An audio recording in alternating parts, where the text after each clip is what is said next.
ভাই সাংবাদিক যারা আছেন, সাংবাদিক যারা আছেন এটা যদি এখনই বন্ধ না করেন আপনাদের সহ আমরা তালা মেরে দিব। আমরা কিন্তু এখানে তালা মেরে দিব। আপনারা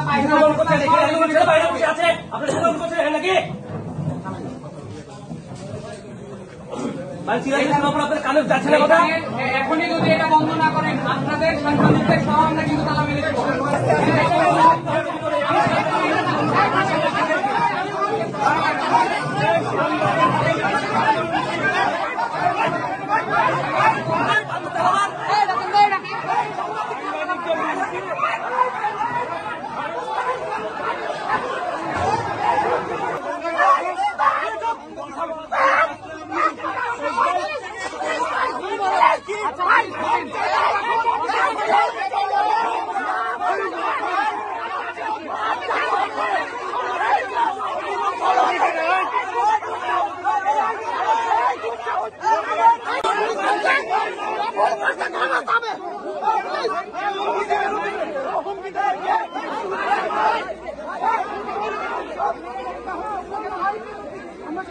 I'm